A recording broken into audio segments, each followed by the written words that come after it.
যে চতুৰ্থ শ্ৰেণীৰ পৰীক্ষাত BA পাছ কৰা লৰায়ো পৰীক্ষা দিছে এতিয়া কথাটো হল আমি কোনোবাই যদি নিজকে চৰকাৰক ফাঁকি দি পৰীক্ষা দিয়ে তদন্ত নোহোৱালৈকে মুখ্যমন্ত্ৰীয়ে গম পাব নোৱাৰে কেতিয়াবা আপোনালোকে এনেকে মোক ফেসবুকত লিখে টুইটাৰত লিখে যেন মই সব গম পাওঁ কোনোবা লৰা এজনে যদি BA পাছ কৰিও নিজৰ যোগ্যতাটোক লুকুৱাই পেলাই চতুৰ্থ শ্ৰেণীৰ পৰীক্ষাত আবেদন কৰে মুখ্যমন্ত্ৰীজনে কেনেকৈ গম পাব আপোনালোকে খবৰ দিব আপোনালোকক আমি সুবিধা দিম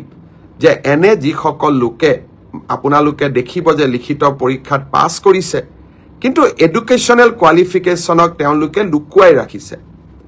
আমি সুবিধা দিম আপোনালোকক অভিযোগ দিয়াৰ বাবে যাতে অৰেল পৰীক্ষা হোৱাৰ আগতে বা মৌখিক পৰীক্ষা হোৱাৰ আগতে আমি আপোনালোকৰ অভিযোগবোৰ নিৰ্দিষ্ট ইউনিভাৰ্সিটি লগত কথা পাতি আপোনালোকৰ অভিযোগবোৰ যাতে আমি নিষ্পত্তি কৰিব পাৰো অৰেল অনুষ্ঠিত হ'ব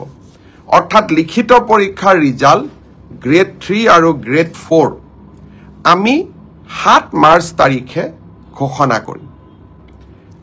এটা পোষ্টৰ বিপৰীতে দুজনকৈ লৰা ছোৱালীয়ে এই লিখিত পৰীক্ষাত উত্তীৰ্ণ হ'ব শেষৰ নম্বৰটোত যদি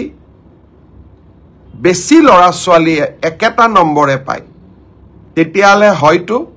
3000 পোষ্টৰ বিপৰীতে মই ধৰি লব কৈছো 6000 লৰা ছোৱালী পাছ কৰিব লাগে কিন্তু একেটা নম্বৰ যদি বহু পৰীক্ষাৰ্থীয়ে লাভ কৰে তেতিয়া হলে একে নম্বৰ পোৱা লৰা ছোৱালী সকলেও পৰীক্ষাটোত ডেফিনেটলি পাছ কৰিব অৰ্থাৎ আমি যদি ধৰি লও 50 যে কাট অফ মাৰ্ক কিন্তু 50 যদি 50 জন লৰাই নম্বৰ পাইছে তেতিয়ালে 50 জন লৰায়ে লিখিত পৰীক্ষাত পাছ কৰিব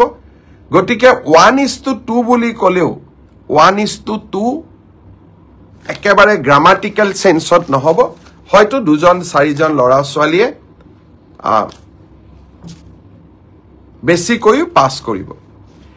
এডিআৰৰ পৰীক্ষালৈ তাৰ ৰিজাল্ট কি হ'ব তাক আপোনালোকে জানেই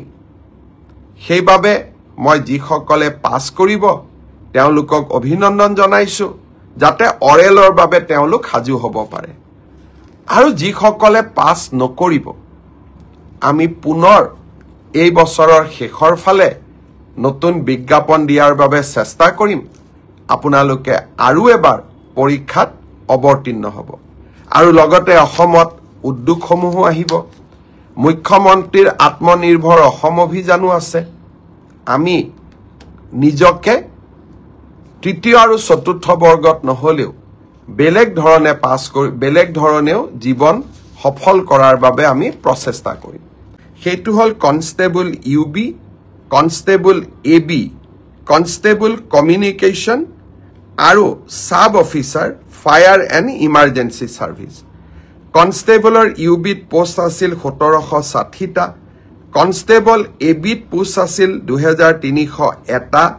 কনষ্টেবল কমিউনিকেশ্যনত পোষ্ট আছিল 466টা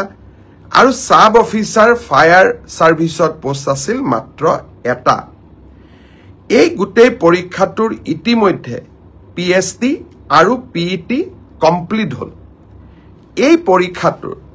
যিসকলে পিএছটি পিইটিত কোন পাছ কৰিলে ইয়াৰে ৰিজাল্ট অসম আৰক্ষীয়ে 12 মাৰ্চ তাৰিখে ঘোষণা কৰিব অৰ্থাৎ কনষ্টেবল ইউবি এবি পৰীক্ষাৰ প্ৰথম ৰিজাল্ট 12 মাৰ্চ তাৰিখে প্ৰকাশিত হ'ব ইয়াৰ পিছত আপোনালোকে নিজেও জানে যে এটা লিখিত পৰীক্ষাত আমি অৱতীৰ্ণ হ'ব লাগিব আৰু এই লিখিত পৰীক্ষাৰ্থীৰ বাবে যিসকলে কাট অফ মাৰ্ক পাবলৈ সক্ষম হ'ব তেওঁলোকে এডমিট কাৰ্ড 17 মাৰ্চৰ পৰা ডাউনলোড কৰিব পাৰিব আৰু ফাইনেলি এবি ইউবিৰ ৰিটেন টেষ্ট 23 মাৰ্চত অনুষ্ঠিত হ'ব ইয়াৰ পিছত অসম আৰক্ষীত ড্ৰাইভাৰৰ 667টা পোষ্টৰ বাবে পিএছটি আৰু পিইটি অনুষ্ঠিত হৈছিল এই ড্ৰাইভাৰৰো পিএছটি পিইটিৰ পৰীক্ষাৰ ৰিজাল্ট অহা পৰহি দিনাখন অৰ্থাৎ 4 মাৰ্চ তাৰিখে অসম আৰক্ষীয়ে ঘোষণা কৰিব ইয়াৰ পিছত স্বাভাৱিকভাৱে ড্ৰাইভিং টেষ্ট হ'ব আৰু ড্ৰাইভিং টেষ্টৰ পৰীক্ষাৰ বাবে এডমিট কাৰ্ডো 4 তাৰিখৰ পৰা লাভ কৰিব পাৰিব আৰু written test driving test written পিছত হ'ব প্ৰথমতে ড্ৰাইভিং হ'ব ড্ৰাইভিং টেষ্ট 10 মাৰ্চত পৰা অনুষ্ঠিত হ'ব অৰ্থাৎ 4 তাৰিখে পিএছটি পিইটি ৰিজাল্ট দিব এডমিট কাৰ্ডো 4 তাৰিখে দিব আৰু 10 মাৰ্চৰ পৰা ড্ৰাইভিং টেষ্ট হ'ব আৰু ফাইনেলি ইয়াৰ পিছত এটা লিখিত পৰীক্ষাটো আমি এপিআৰ কৰিব লাগিব এতিয়া মই আহিছো কনষ্টেবল ABCDO অৰ্থাৎ কমান্ডো ব্যাটালিয়ন এই ক্ষেত্ৰত ইয়াত পোষ্ট খুব কম আছিল মাত্ৰ 164টা পোষ্ট আছিল 164 কাৰণ কমান্ডো ব্যাটালিয়ন বিলাক নতুন ব্যাটালিয়ন ইয়াত ভ্যাকেন্সি অহাৰ এতিয়া প্ৰশ্নটো বহুত কম কমান্ডো ব্যাটালিয়নৰ ৰিজাল্ট আমি আমাৰ কাট অফ মাৰ্কস যেটো পিএছটি আৰু পিইটিৰ যেটো কাট অফ মাৰ্ক তাক আমি 27 মাৰ্চ তাৰিখে ঘোষণা কৰিম অৰ্থাৎ কমান্ডো ব্যাটালিয়নৰ 164 পদৰ বিপৰীতে আমাৰ যি ৰিজাল্ট হ'ব কাট অফ মাৰ্কস এনাউন্স হ'ব 27 মাৰ্চ তাৰ পিছত এডমিট কাৰ্ড আহিব 1 এপ্ৰিল তাৰিখে আৰু সাইকোমেট্ৰিক টেষ্ট 8 এপ্ৰিলৰ পৰা অনুষ্ঠিত হ'ব আমাৰ গ্ৰেড 4 অসম আৰক্ষীত 258টা পোষ্টৰ বাবে অনুষ্ঠিত হৈছিল গ্ৰেড 4 পৰীক্ষাৰ পিএছটি পিইটি হৈ গল আৰু কেইটামান হ'ব বাকি আছে 15 মাৰ্চলৈকে চলিব হে ইয়াৰ পিএছটি পিইটি ৰিজাল্ট আমি দিউতে